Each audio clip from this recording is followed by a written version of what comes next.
اور یہ ساری امت ساری کی ساری اللہ کے پاک پیغمبر صلی اللہ علیہ وسلم کی امت۔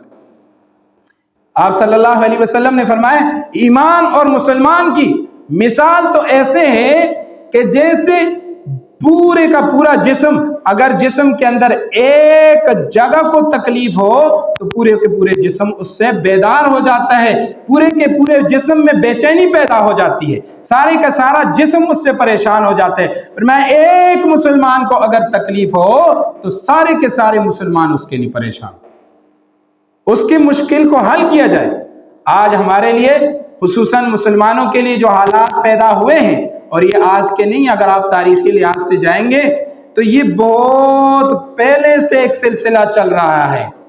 کب سے چل رہا ہے؟ جس وقت اللہ کے پاک پیغمبر نے فرمایا لا الہ الا اللہ محمد الرسول اللہ، اس وقت سب سے پہلے ابو لہب نے پتھر برسایا، اور وہ سلسلہ آج بھی چل رہا ہے۔ یہ جو ہماری خوش فہمی ہے، ہم فلاں ملک کے ساتھ تجارت کر رہے ہیں، یہ یہودی اور یہ نصرانہ اور یہ انگریز ہمارا دوست ہے، قطعاً نہیں ہو سکتا۔ اس لیے میں آپ ایک واقعہ سنا رہا ہوں۔ ایک بندہ وہ کہنے لگا کہ ہم امریکہ کے فوجیوں کی حفاظت پر معمور، ہم نیٹو فوج کی حفاظت کے لیے معمور، اور جب صبح ہوتی وہ انگریز فوج آ کر مجھے لات مارتا، روز ایسا تو جی ادھر جا کے ڈپٹی کر ادھر کر، میں پریشان آ گیا جی،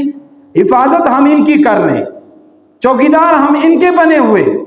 جو حکم کرتے وہ ہم پورا کرتے ہیں، اور پھر بھی یہ آ کے لات مارتا ہے۔ تو ایک دفعہ میں نے اس سے پوچھا کہ یار یہ معاملہ کیا ہے؟ ہم آپ کی حفاظت کر رہے ہیں، آپ کے لیے کھڑے ہوئے ہیں، آپ کی چوکیداری کر رہے ہیں، اور آپ کو اتنا سلیقہ نہیں کہ آپ آ کر ادب سے تو بات کریں، یار جی آپ ہمارے محسن ہیں، ہماری حفاظت کرتے ہیں، تو یہ کام آپ آ کر لات مارتے روزانہ۔ میں نے پوچھا یہ کیا معاملہ ہے؟ اس نے کہا تیری حفاظت کا معاملہ نہیں ہے، معاملہ یہ ہے کہ ایک مسلمان چاہے پرلے درجے کا بے غیرت کیوں نہ ہو، لیکن جب بھی اس کو اس کلمے کی یاد آئے گی کہ میں نے لا الہ الا اللہ محمد الرسول اللہ پڑھا ہے، تو اس کلمے کی اتنی طاقت ہے کہ وہ سارے کے سارے کفار کو ہلا کے رکھ سکتا ہے۔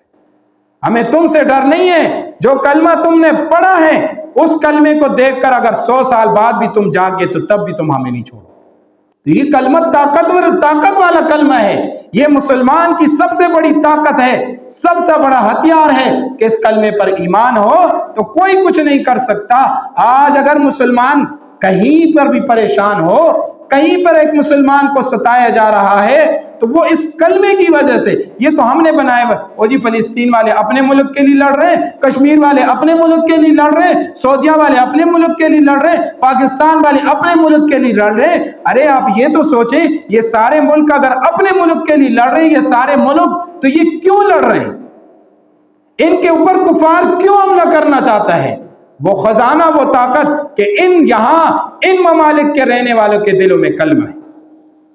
تب تو انگریز، تب تو کفار آ کر انہی ممالک پر حملہ کرتا ہے، اور یہ سلسلہ شروع سے، آج سے نہیں، شروع سے یہ ایک مہم چل رہی ہے، کئی سالوں سے آج کے دور کے اندر یہودی اس مہم کے تحت چل رہا ہے۔ یہ صرف فلسطین کا مسئلہ نہیں ہے، ہم کہیں گے جی فلسطین کا مسئلہ حل ہو گیا تو کوئی نہیں، یاد رکھے اسرائیل صرف فلسطین کے حد تک نہیں ہے، امریکہ صرف فلسطین کے حد تک نہیں ہے، وہ مسلمان کے آخری مسلمان کے گریبان کے حد تک ہے کہ آخری مسلمان تک وہ پہنچ کر رہے ہیں۔